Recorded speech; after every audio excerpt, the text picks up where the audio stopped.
Hello, everybody. My name is Ian Kirkpatrick. I'm an author, idiot, and loin streamer, and today we're going to be going through the top 19 what the frick book moments of 2023. Now, I know there are a couple of weeks left of 2023. I don't know if I'm going to see more what the frick moments in the last couple of weeks of this year, but if I do, I will make sure to put those in my books of the year review that happens in January, when I kind of recap everything that I read this year. Today, I'm not going to recap everything. I just have a lot of what the frick moments that I experienced. But before I get started, number one, if you enjoy what I do... But before we get started, number one, if you enjoy what I do here on the channel, please remember to like, share, and subscribe for more. Number two, if you would like to be featured on the channel, check out the links down in the description below. The number one way to be featured is through Lawn Booy, which just happened on Monday. That is the monthly prompt writing contest, where I give you a prompt, you write a short story using that prompt, and on the first Monday video of the month, we read as many of those prompts as I can and bask in the creativity of you guys because you are incredible, and I hope it's just a good time. The second way to be featured is if you are an indie author and you have a book out or a book that is coming out. If you submit the first chapter and the cover page, it can even be a comic book. They will be read here on the channel at a random interval to hopefully help more readers find your work, because I want to share as much creativity as I possibly can for people who may be harder to find. So send it in, let me share it, and let's grow the awareness of your stuff. And the third thing is, if you would like to check out any of my books, feel my own what the frick moments, judge me.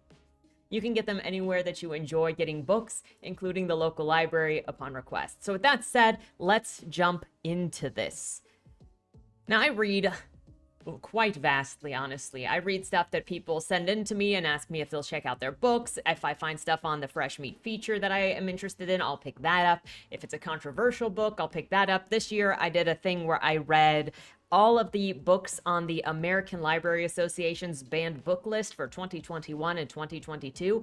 I've been teetering with the idea of doing 2020 as well, and we'll see if I throw that in next year. But right now, I'm just trying to read some of the other things that have been on my backlog since I was focused on the ALA, because I have other books that I actually want to read that I've been meaning to read. That's also been a problem because I've also been playing video games a little too much, so my reading has fallen behind. My drawing has fallen a little bit behind, but I'm trying to get back onto it. I'm almost done with St. Gregory. It has been a fun experience, and I highly recommend it. But I have other books that I want to do, hopefully before the end of the year, and also starting in January, because I have some stuff I really want to catch up on and get to read.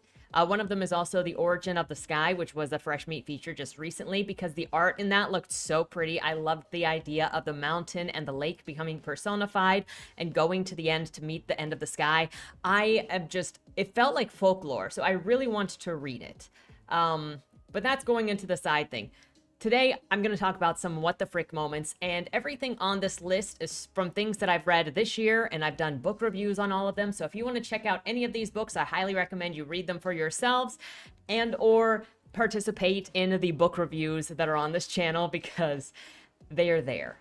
And every one of these has been an experience. Oh my gosh. Have they? I read a lot of experiences, okay? I'm still thinking about His Name Was Augustine, and I read it last year, so at least C.L. Carhart has that going for it. It is an experience that I will never forget. Anyway, with that said, the first what the frick moment that I want to talk about is The Breath of Creation by C.S. Johnson. This is book 2 in her series about space pirates, and somehow there is a communist dictatorship in this book with the supreme brainwashing that works on literally everybody, except it fails pretty much immediately. Book 2 starts out with the female main character being taken, or the female love interest, however you want to look at it, being taken back to her home planet area, the communist whatever, and then being sent into brainwashing, where she is brainwashed, but immediately the brainwashing doesn't work. Like, it works, but then it doesn't work. Like, immediately. It takes no difficulty to break it. And it turns out that the second in command doesn't believe in the dictatorship, and pretty much nobody believes in the dictatorship, but it's still running the way that it runs, but everybody is brainwashed, and that's kind of a what the frick moment, because it doesn't it doesn't work. What I can be grateful for with this book, though, is that despite being a book 2 in a series, and I have noticed a trend that you will see, Despite being a book 2, it did not devolve into sexual fetish material, and that's probably because it was actual YA Christian romance. It was very, very clean, to the point that even the villains are not like real villains. And like the main male character is theoretically a space pirate, but it falls into the trap of you can't actually have him do anything bad because he has to be rooted for by the target audience. And so he is a bad guy theoretically, but not really, because he can't be a bad guy. So he's actually just not a bad guy.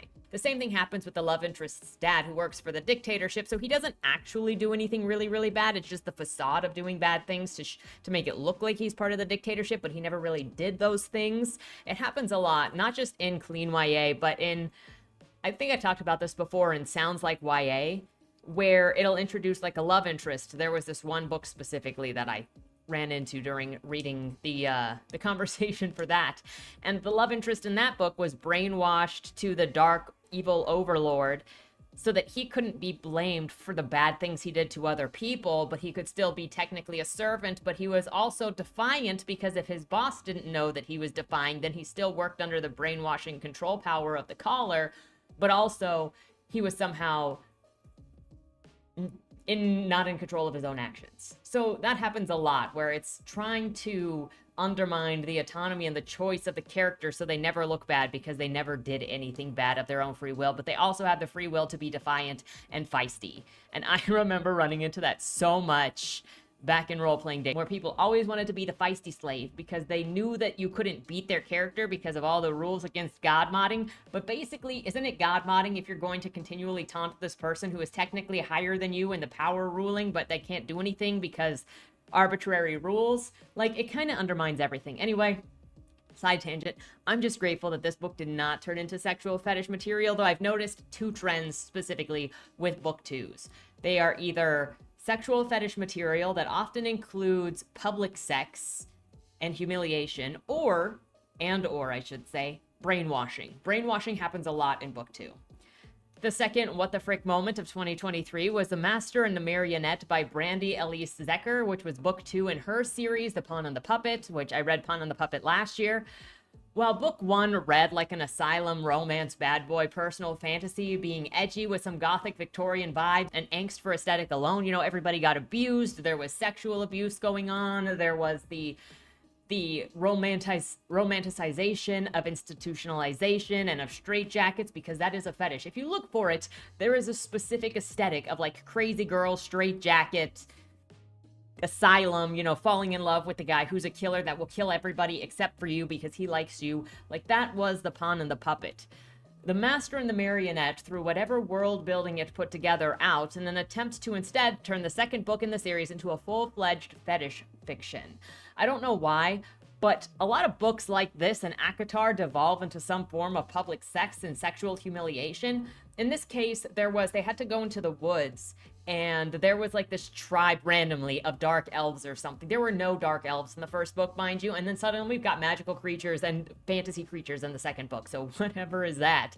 Then they have to go in to this society of these elves, dark elves in the woods, and it looks like a circus tent. I told you, that circus asylum aesthetic is a very specific, usually runs in the same circles. There's like Satan's circus does the same thing. Anyway, they get in there and it looks like a big circus tent on the inside, and they have to wear freaking leather fetish gear to fit in, because that's what the dark elves wear. And so the girl specifically is wearing super sexualized fetish gear, and then it's required that you sexually penetrate the female in this public area to show that she is yours, because if you don't do it, then the other people are going to think that nobody is seeing her, nobody has ownership of her, and so then she is up for free game. So then the main male love interest fingers her in public, and she has to keep it together. If you go and look at A Court of Mist and Fury, which we'll get to in a little bit here, but what the frickin' that is more to do with the gaslighting. If you look at A Court of Mist and Fury, which is the second book after A Court of Thorns and Roses, Rysand is begged by the main character, Feyre, to go with him to the Dark Kingdom, whatever, the Nightmare Kingdom, whatever, where his dad resides. And in order to prove that you are the master of whatever, of your slaves, you finger them in public. So then he has Feyre dress in a certain way, and then they go out, and then to prove that he is this person that owns this human slave, even though she is not human and she is not a slave, he fingers her in public. And then that guy over there is calling her a slut, and so then Rysand, like, breaks his neck while he's standing there and is like, if you ever do that again, I'm gonna do worse to you. Meanwhile, we're also supposed to recall that Feyre in the first book was sexually abused every single night that she was under the mountain during the course of her thing with Amarantha, and that she was heavily affected by that, but not affected by this. Okay, whatever. There's so... Oh my gosh. Don't get me started on freaking ACOTAR again. The third what the frick was Guns and Smoke by Lauren Sevier and A. Lynn. Now, I initially read Guns and Smoke last year for the first time, because when I was doing a podcast with Year of the Author, she was reading it at the time, and I wanted to connect with her over what she was reading, so I picked it up, and it was recommended. I didn't enjoy it, so I didn't talk about it too much, and then earlier this year, Monty and I reread it. Well, Monty read part of it, and then I reread it so that we could do a podcast on it and talk about it, or so that we could do a book review on it and talk about it, because it was something. I forgot how bad it was, honestly. Like, it is so thirsty that it is gross. It was so thirsty that it was really, really gross to me. She had to tap out partway through because it was that thirsty, that it was just a problem, and I honestly forgot just how bad it was, because the first time I read it, I was just like, apparently I blocked it out. But the worst what the frick moments inside of Guns and Smoke, and if you want to watch our review of that, it's over on Monty's channel. But the worst what the fricks in that were, one, the main character, Bonnie, is traveling with this guy named Jesse and his little brother, who is called the Kid by Bonnie, but his name is Harry. So one night, while traveling with them, Bonnie has sex with a rando, and then she comes down afterwards and picks up a abortion tea, basically. And then she's patting Harry on the head, saying, you know, I'm drinking this so that I don't get one of you because I don't want one of you. That's disturbing. You don't need to tell a child you're aborting something, possibly. There's also the what the frick moment in this, that she had a chance to kill Six Gun, which was a guy that raped her and tortured her while she was under control of these other guys over there. She had the gun in her hand, and he was there on the ground with the gun at his head. And you would think, oh, she's so pissed, she's going to just empty it into him. What does she do? No, she doesn't. She just pushes him out of the train that they're on instead. And then what happens later? Oh, right, he comes and he collects her because she didn't kill him when she needed to and when she probably would have. Somebody in that scene would have killed Six Gun, not just let him get pushed out of the train. The third disturbing thing, and probably the most disturbing thing about this book, is that the entirety of the book, you obviously have Harry, the 8 or 9-year-old, and constantly Bonnie and Jesse are so thirsty that they do not see boundaries of what they are doing around that child. They are fingering each other. They are getting hot around each other. They are doing the... There is a section in there when they are so into each other that they're like, let's go back to the hotel room. And Jesse is like, and Bonnie is like, but the kid is in there. And Jesse's like, it's okay. He's sleeping. He won't even notice if we bang on the bed next to him. Just go find an alleyway. Go find something else. This kid gets so used to you guys being sexual that at the end he sees you kissing, and then they're like, oh, sorry, didn't mean to disgust you. And then Harry is like, it's okay, I don't mind you guys kissing anymore because I've seen it so many times. At least it's not worse than that. Like, you did this to the child. And you didn't even notice. I don't think that the book knows what it did to that child. It just is so overly sexual and so obsessed sexually that it doesn't see what it's doing to the characters around it. Anyway, fourth what the frick moment of the book was Shad Brooks's Shadow of the Conqueror, where his main character was a killer of 27 million, a rapist of 427 women as young as 14 years old, yet he has the brightest light of everybody on earth and is justified in his killing whoever he wanted because he did it for the right reason. And apparently he also raped women for the right reason, because that's what the book says. It says he has the brightest possible light, and the only way you can have a good light is you had pure intentions. I don't know how you rape a 14-year-old with the most purest of intentions. Somebody can explain that to me? Please try. Also, he was so pure-hearted after all of the people that he murdered and raped that he was able to redeem himself by asking himself for forgiveness. When his victims were like, I want justice, he told them no, and then he was the arbiter of his own redemption.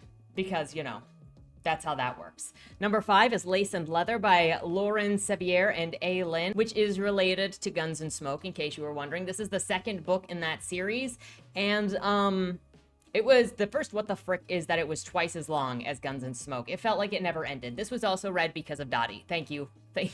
Thank you for subjecting us to this, Dottie. You know. But the biggest what the frick in that book. Number 1, let's just say I'm grateful in that book that Harry was left out of it. He was left with family at a base, so he was not involved in the story whatsoever, which was a huge issue I had with the first book because of the overt sexuality. However, this book is so bad. So Will Ellis is resistant. Oh my gosh. I start thinking of things and then all of the details start coming back. So number 1, Will Ellis is an assassin. Basically, he is a bounty hunter of sorts, but he feels bad every time he kills somebody. Meanwhile, Bonnie doesn't feel anything every time she kills somebody, but we're supposed to applaud that Bonnie kills people, but not Will Ellis, because Will Ellis is repentant. Then we've also got the situation where Will Ellis thinks that he is undeserving of love, and he is also afraid of a commitment. He's also got this male coworker inside of the mansion whom he's working for at the time who keeps hitting on him. This person's name is Sebastian. Eventually he accepts Sebastian's advances and says, okay, let's try to do this thing because you're always praising me, you're always making me feel good, you're always assuring me. And eventually, immediately after he finally gives in to dating Sebastian, he already starts lusting after and paying attention to this servant girl in the house, Savannah. And so immediately after getting into a relationship with Sebastian, he's already cheating on Sebastian with Savannah, which culminates in the ending of the book with Sebastian becoming a bad guy, being killed, then Savannah and Will Ellis having sex on Sebastian's grave. Why are we here? We also have Jesse, who ended the first book by saying, I'm a motherfucking outlaw. He's like, I'm gonna go and get Bonnie, I'm a motherfucking outlaw. And then we start book 2 and it's been like 3 years that she's been missing. Dude, what were you doing? You just became an alcoholic for 3 years? What happened to the determination? Okay, anyway, moving on. What the Frick Moment book 6 was when I read This Book is Gay by Juno Dawson. It actually told children how to use Grindr, meet up with strangers, safety for using Grindr, and also highlighting the entirety of the Middle East as a no-go zone for gays, but only condemning Christianity in its chapter about religion and how religion mixes with homosexuality, like which ones judge what. And it said Islam has no issue with the LGBT, while also saying in a previous chapter, none of these Islamic countries you should go to if you're LGBT because you could die in a worst case scenario. But it never said Islam in that chapter. It just said that Christianity is a problem and then spent like 5 pages on how to fake argue with Christians. The other 2 religions that it mentioned were Buddhism and Judaism, and it aligned Judaism with Christianity as being anti-LGBT and Buddhism as being pro-LGBT. So there's all of that. The 7th What the Frick book moment of this year was A Court of Thorns and Roses, and then A Court of Mist and Fury by Sarah J. Maas. This is, I feel like, one of her most popular, if not her most popular series. And the most jarring thing about this is the level of gaslighting of the reader in the second book, because you experience everything that happens with Tamlin in A Court of Thorns and Roses, and then in book 2, when you're reading A Court of Mist and Fury, you have Feyre telling other people what happened in book 1, and it is not at all what you experienced. If you read what happened to Feyre with the consideration of how Tamlin experienced what happened to Feyre and what happened to him and what she's telling him, then all he sees is a woman who is traumatized, a woman who isn't talking to him, a woman who isn't telling him what's wrong, and then he's trying to make her happy by, here are paints, here are these things. You said I love you too. She's not talking about her emotions, so I don't want to bother her, because if I'm not talking about my emotions, I definitely don't want somebody bothering me to, like, poke me until my emotions fall out of my body, because I'm gonna be really pissed off if I didn't come to you to just trauma dump on you. Like, don't force me to trauma dump. But she's just blaming him for being abusive, and she knows that he went through 50 years of abuse under Amarantha, but completely discounts it instead to just like cradle Rysand and make him the good guy and just assume that Tamlin is trying to hurt her. Like, read A Court of Mist and Fury from the perspective of what Tamlin thinks, and you will see just how dubious Feyre is. And I can't think that she's going to these other people and setting it up to make him a villain, and then he's going to get further and further abused later in the series, as far as I know, because she sets up to like destroy his kingdom in the third book. He did nothing wrong. Feyre is a villain. As far as I'm concerned, Feyre is a villain. She doesn't think she's a villain, but she's a villain. The eighth what the frick moment from this year was The Bluest Eye by Toni Morrison. Can we talk about that pedophile's point of view? Where it talks about how horny he gets touching little girls, how he blames God for this. God doesn't take care of people the way he takes care of people. And then you've got the over-descriptiveness of the father raping his 9-year-old daughter, and also the mother who describes getting off while rubbing against her sanitary pad and saying that it is better than her husband. It helps her better than her husband. What's more surprising is that this is a book that is on the banned books list that people have an issue with having removed from schools or challenging it in schools at the very least. When you're looking at some of this weird sexual fetish material, like,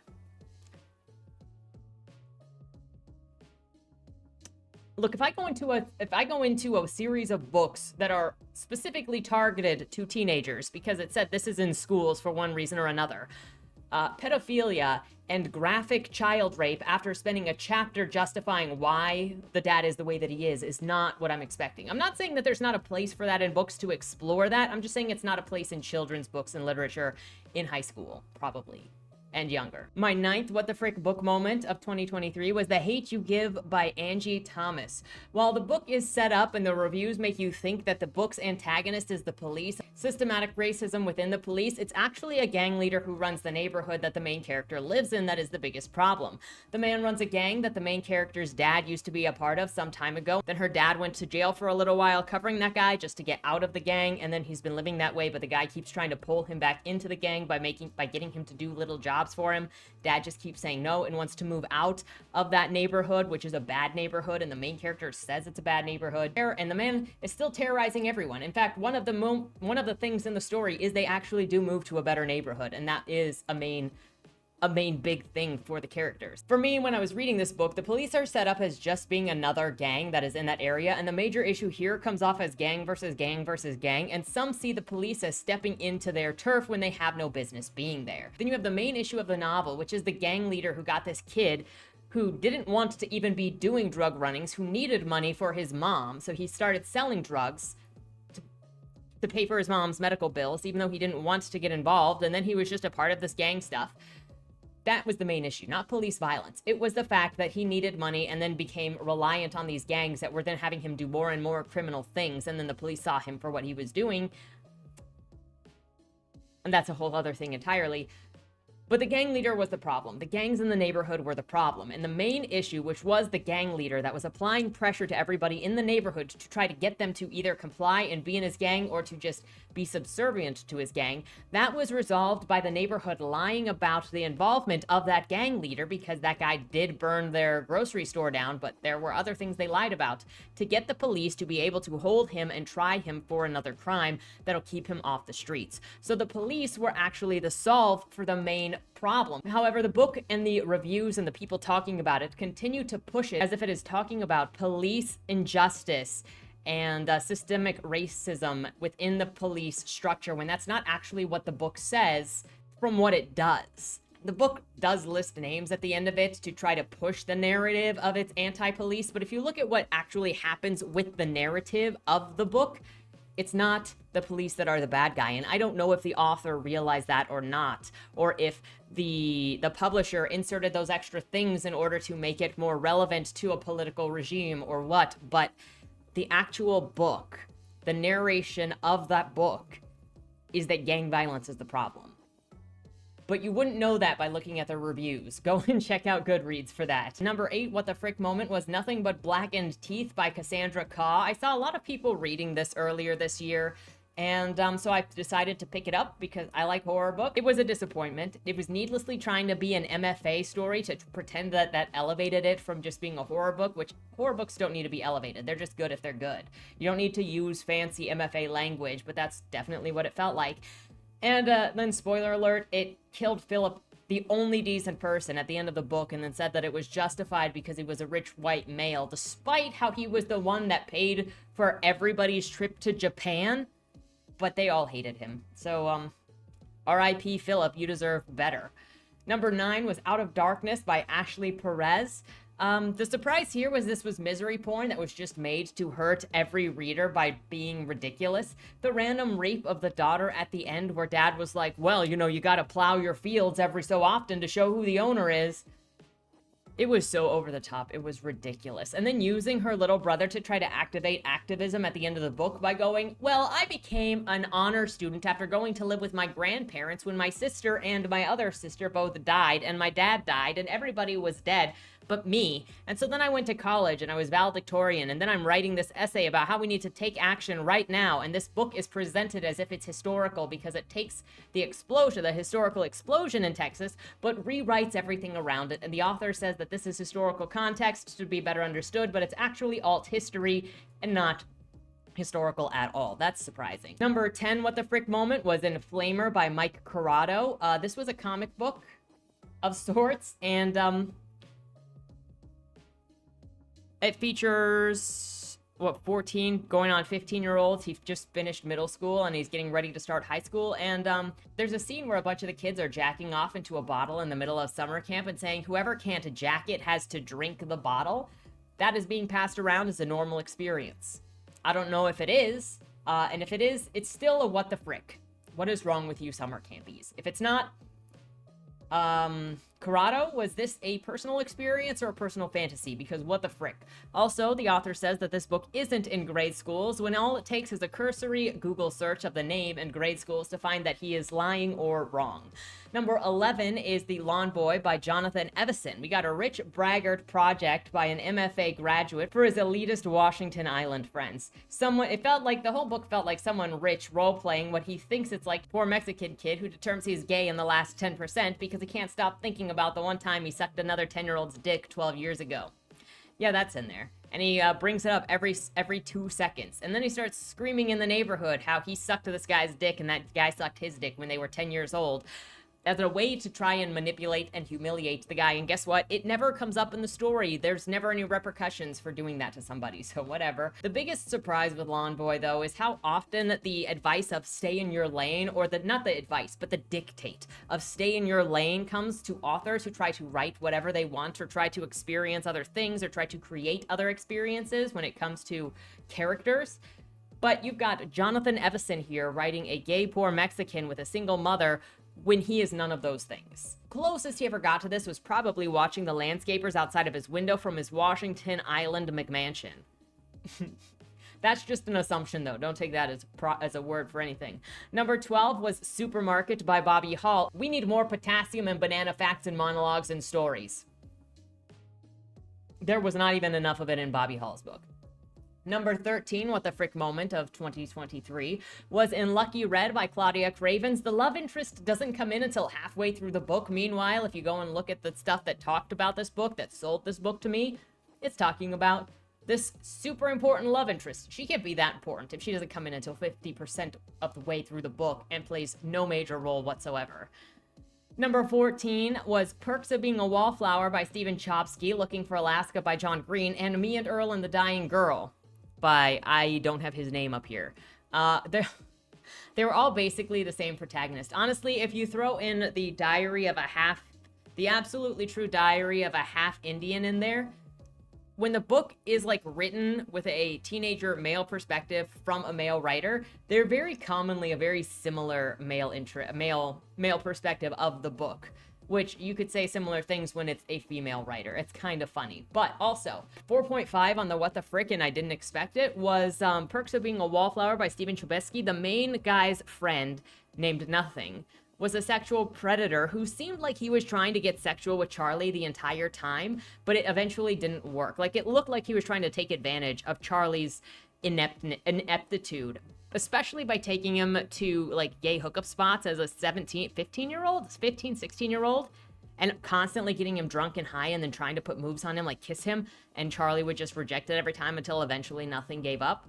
That definitely didn't make it into the movies or the implications of his character. Also, I do give props to Perks for Being a Wallflower, for Charlie actually responding to his sister getting an abortion, which is not a common thing, where he was sitting in the lobby thinking about the one time that he asked his sister where babies come from. And so she told him. And so then he was sitting in the lobby thinking, well, if that's where babies come from, where do they go when they die? And thinking about it, he makes himself sick and upset to the point that he goes outside and sits in the car and chain smokes until she is done. Number 15 of What the Frick this year was Slay by Brittany Morris. The first What the Frick is just like how it's basically written by somebody that feels like they never leave Twitter. They spent too much time on Twitter, so every conversation in that book is a Twitter argument.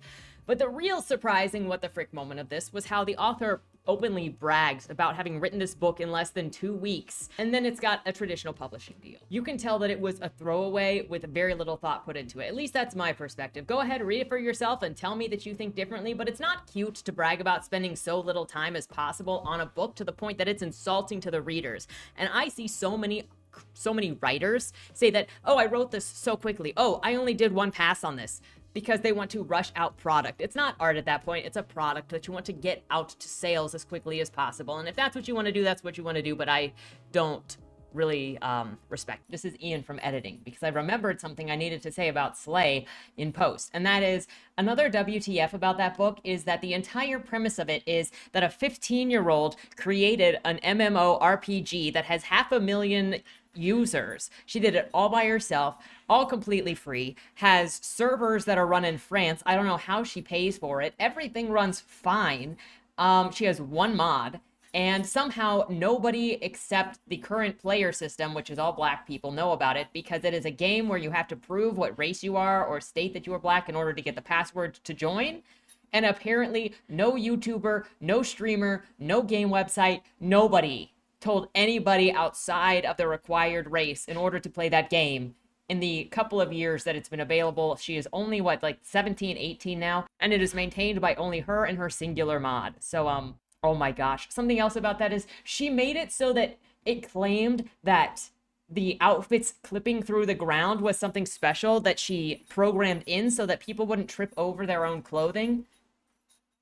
This book was clearly written by somebody that doesn't know anything about programming and kind of just assumes that everything is done in real life in video games, and then you have to change video game dynamics, not program them in from base zero.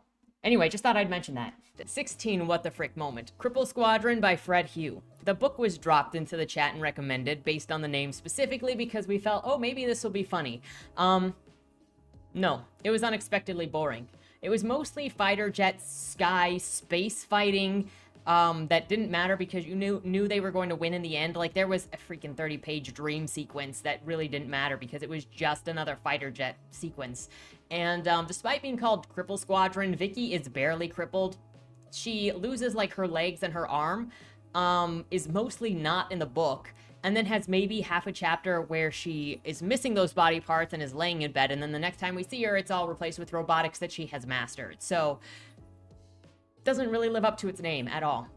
Number 17 is The Library of the Dead by T.L. Huchu, Milkman, and Cake Quest. Yeah, there was a whole, oh my gosh, there was also friggin' thermodynamics of a fireball. There was a whole chapter just describing thermodynamics of how to make a fireball. Yeah, there was an entire chapter of a flashback with her grandmother, and then there was the entire chapter where she just went to go and find a cake recipe for these guys from this ghost. And it didn't do anything. It was such a waste of time. And then the Milkman. What is the Milkman? Maybe you should have been there. He just came out of nowhere, abducting kids. And we ended up on a milk dairy farm, milking children. Oh yeah, another thing is that Library of the Dead one, the library is not really in there at all. It's not important to the story. And number two, it's set in Scotland, and there is nothing Scottish about Scotland in that book. You forget that it is even Scotland because it's not Scotland. R.I.P. Scotland. Number 18, What the Frick moments of 2023 books was Isom 1 and 2 by Eric July. We got 1.5 million characters introduced that felt more like it was an extended commercial in book form than anything. and all of the plot elements of book 1 dropped by the time you got to book 2. The art couldn't even be bothered with, as it looks like with more and more discussion, the art was actually created using 3D assets and not artistic skill in any way. And what's been most surprising regarding Isom is that Eric fans have been more sensitive than the likes of anyone who I was actually worried might take offense by my reviews on this channel, and especially the ALA books. Books regarding or centering around edgy or political topics like identity, race, sex, etc. I expected some backlash, because even back when I did a review on When No One Is Watching by Alyssa Cole, I was super small at that time, and I had still received a little bit of backlash by fans of Alyssa Cole who didn't like my review. I read it because at the time, the Romance Writers of America stuff was going on. The RWA was breaking apart. There were a lot of claims of racism going around, and it was just kind of breaking. And so Alyssa Cole was on one side of the accusations of racism, and so I read her book.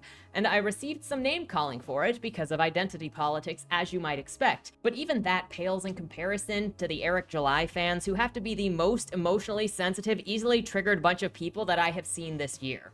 And 19 isn't specifically book related, but it's related to author behavior in general. I've been surprised at just how many grifters use the term hater to describe anyone who may have an opinion that they do not like or agree with. I've had people in my own personal life this year who, instead of being honest and upfront with me when they didn't agree with me on something, they pretended to be something else to my face when they didn't like my opinion, and then chose to go onto social media and vague post about how I'm an idiot and a hater. It's funny how you hear the same script from the same people as they cope over somebody just not liking what they do. But that's fine, because your product, your book, your whatever is not going to be for everybody. And you know that when you put it out there, or at least you should. I assume that most people will hate what I do until they tell me that they don't. That just makes it easier to take when they end up definitely hating it. So if you put something out there, you will always receive criticisms or perspectives from people who may not like what you did or may take it a completely different way. Everyone brings their own perspective and influences and experiences to what it is that they're reading, and they're going to read the subject matter of that book differently than maybe you meant for it to be read, or maybe you thought that it could be read that way. That happens, and it's not always insincere. That's one of the problems with current media discussion, is that people read into the books or the movies or the TV shows and assume malice or their perspective on why something was done the way that it was done, instead of seeing, well, why did the author do it that way, or just reading the media as itself. And that's not to say that there's not a place for political analysis or for assuming or discussing author intent, creator intent, versus what you also walked away with that was different than creator intent, because I think that there are separate things to consider. However, there is too much assuming in certain spheres of media analysis that if you don't see exactly or remember exactly what the author did, then you're lying and you're insincere. Sometimes people just walk away with different things. Sometimes people miss things. I know that one of the big things that happened with Shadow of the Conqueror that came up when I was talking to Alex about it was that he is an engineer. So he's super focused on the world building aspects and the magic explanation. And for me, that kind of stuff just flies over. I just kind of ignore it because I don't care about it as much. What I care about when I'm reading is the character storyline, is how the characters interact with each other, how they grow, their justifications. And so I pay attention to that stuff. And so when you're talking about floating islands, I just don't care. So it doesn't stay in my head, but that might be something that somebody else hyperfixates on, and then they forget about the character. And so that's where discussion is great, because we bring together our different perspectives and our different hyper focuses, and we see how different people read the same thing. That's just how it works. But in this year, I've seen so many people that assume if you disagree, you're a hater trying to ruin somebody's business. Maybe there are some people doing that, but the majority are not. And if you just say, hey, thanks for that, or you don't say anything, or you actually acknowledge the feedback and say, does that help me get closer to the goal of which I'm trying to achieve, or discard it, you'll do so much better than assuming everybody who doesn't kiss your butt cheek is somehow a villain trying to destroy your life. And at the end of the day, I honestly just think it's really pathetic to assume that everybody is out to get you and that they are just haters that want to ruin you. Either do what you intend to do and say thank you, or that sucks and take the crit, or say nothing at all and move on. But at this point, I've seen haters and I'm a victim used so much that it just feels like a political marketing tactic to create self-victimhood to try to get more clicks and more money and support via saying that you're a victim. Especially with vagities, because they always say this person said this thing, but they are very vague about how it is because they don't want to be called on it, and they misrepresent what was said. I witnessed this happen with C.L. Carhart back when her books were first releasing, and I've seen it a million times since. You're not special if somebody just doesn't like your book. It just is what it is, and it's lame to play the "you're a hater if you don't like me" game. Anyway, those were my what the frick book moments of 2023. As you can see, I read very vastly, and you'll see that even more when I do my book roundup at the end of the year. We got a couple more weeks, and I have a couple more things that I can try to read before the end of the year to give a little more variety, and I'm looking forward to talking about everything that I read. Until then, let me know your thoughts down in the comments below. Have you read any of these books? Will you read any of these books? Check out the reviews. And with that said, thank you so much for watching. Have a great weekend. And don't die. Was that Wayland Cross in the trunk? Do you know, or is that something that's still being figured out? The person in the trunk was not Wayland Cross. Is he in trouble? We don't know who did it, but as the owner of the car, the longer he's missing, the worse it looks for him. Cross isn't a killer. For the last couple of years, the average number of murders in Baltimore has been over 300, and it's been going up. Mind you, that's only whatever the badges count as official murder, and believe me, there are people that don't count when they die. Wayland? If you're down here, tell me. I'm not talking to the badges, I've been looking for you. They found a body in your trunk. Way. Why? Did you do that? To the left, plain black letters read along the wall. You walked in the corridor. Once that ends, you chose the dark is on the right. My vision goes blurry, flickers black and black and black for longer intervals until I can't see anything at all. I'm not screaming anymore, but my voice echoes back to me. Where the hell am I? You're dead, Josephine. Even smart people do stupid shit sometimes, right?